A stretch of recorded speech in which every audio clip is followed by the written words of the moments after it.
Mala Cheyener Pia Kamal Kano resident YouTube Alla Baka je Michi kon ba kon dial chagwa do Lar Miji din pai to ka Mayut County Mendipin Upper State cha Kwardan and the Kamai Udon Shajagar Garam the Dien Commissioner Larjo Tuan Shajagar Commissioner Luin Fok Chan من شكل بنا لار مجديد و جمع يود نوان لا رويني ngade clan kelamo antama cha la ben kanedi koken lodo jima yud me manokana o be kan commissioner jidid mo bu kana lor kamal ko bu wedien broger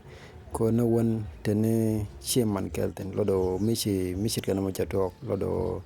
dara mu golong joje bu mayud broda ger ko rig diala to ko mayud o joje lani jidwar ko rodien anta mishi bena commissioner rodien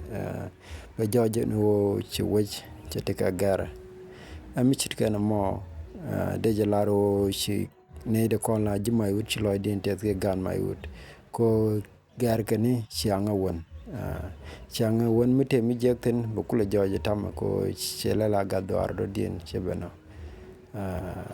milagan mayud bo dindao togduel kala ruini wona dai mayud antama chaje guje ho en ruich la ruini togduel kala lodo mi chawo anta jen dong te jegre wojona jen cha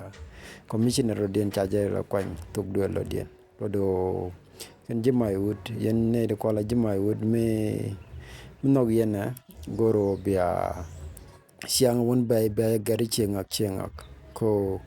an siang mala re wich malaya no anu mi chengen kel ke tugdul ti gol ka bia romandi jene kelo ko unity jen no bomana kanore lodo siang won gweje dong baroda gera kama yut de jalaro wich loina tet kon ne de kon gan ma yut ko she mi chike laro chike na ma chatok mi chen kon no o gui kon bu dan bute kamal le gwana jen chana we dare la gala kon ka chana chong ko commissioner jidide bebena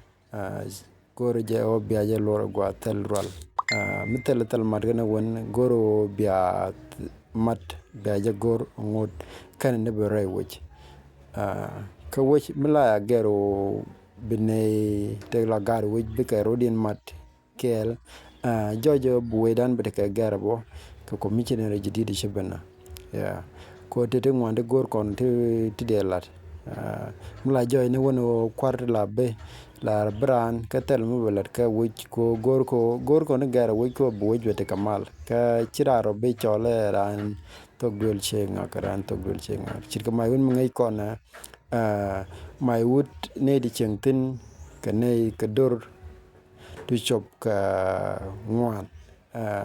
dor niam opo men chal ka chai ti chal ga jiki gilla ne tero dien ka tieng ten kul de ka fagak fayam ne ten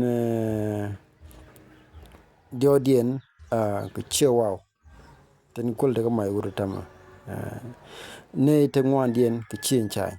ne de to kan ne de chal ga ji Mayut County chi tugduel kel karo teteno ka be dur ngwan kel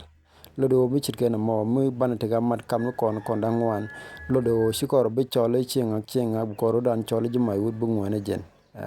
ka diewo je wedan bo te ka gar wedan gwalong ni ka gwat te kon e chuo jene joje te kon ga dol wal mu gwan wal mani dol gorobo ci dol gore chakate lodo me bi ben nyon adake ci rol ci ka ben tok ray Mayut no kon wedan gare chane goro be gara botok ga kware jidide ci benna ka goro bu korwa ka mete mi nen kon ga kwar goro bu kona lade e George ko ane